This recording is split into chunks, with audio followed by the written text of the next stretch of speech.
My name's Josh, and I'd like to become a web developer. And I'd like to learn with you guys at Dev Bootcamp. So you can feel free to laugh or chuckle. Please just don't be mad. I'm going to tell you a little bit about Bigfoot. It's actually a little bit of a hobby of mine that I've done a lot of internet research. A few years ago, I found a website called bfro.net.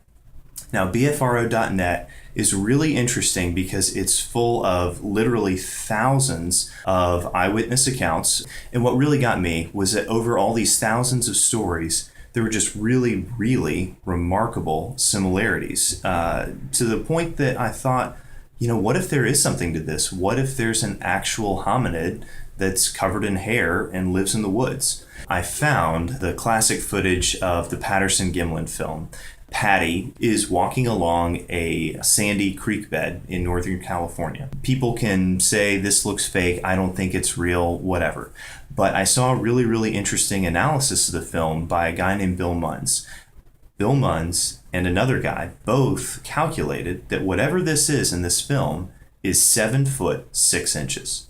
Now, this is the most interesting part of all. Jeff Meldrum has a PhD from Duke University, and he works as a professor at Idaho State University, and he's the world's foremost expert on bipedal locomotion among great apes.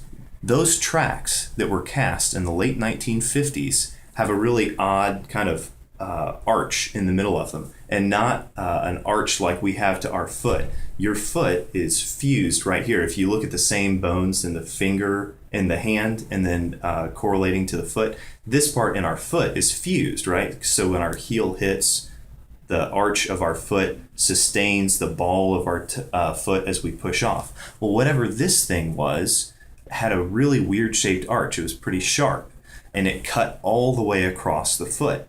This footprint, decades later, proved to be the key to Jeff Meldrum putting two and two together and realizing that the foot actually flexes in the middle on whatever is making these prints in the Patterson-Gimlin film. Because the next day, Patterson-Gimlin and a whole bunch of other people, this isn't just the two of them, you don't have to just take their word, a lot of other guys came with them and independently corroborated this and helped them make tracks of the exact same footprints that Patty had made the previous day. It hadn't rained, the soil was sandy but very firm, and so it held the tracks extremely well. So what they found, what Jeff Meldrum proved, was that the only way to get that sharp indent in the middle of the footprint is for the foot to hinge in the middle and for the back half of the foot to lift up, and then the front half of the foot is used to push off. Well, if you look at the footage, you can actually see this happening. And here's what's incredible. You can see the toes lifting up in individual still shots. You can see the toes sticking up 45 degrees up in the air. And you can watch the calf muscle contract and scrunch up.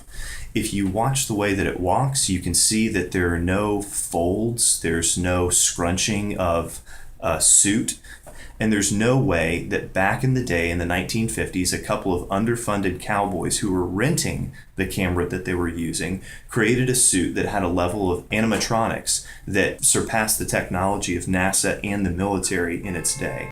That's my little spiel. I think it's totally fascinating. I don't really have any skin in the game. It doesn't hurt my feelings when anybody says, Bigfoot's not real.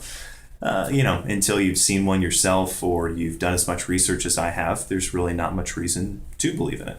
But hopefully this gives you some food for thought, and maybe you'll check out Facebook Find Bigfoot, or a guy named Christopher Noel has a really good book. This is a little bit about me. That's one of my hobbies. I thought I'd tell you about something interesting. I have a wife named Angie, a little girl named Olivia who's 1 year old, and I am really looking forward to becoming a web developer so that we can move to some place like Chicago, maybe Denver or Boulder or North Carolina, and set up shop there, and so I can get a job doing web development, become a master of my craft, and try to make a big difference in companies by helping them have a web presence, helping them with branding, marketing, all that kind of stuff.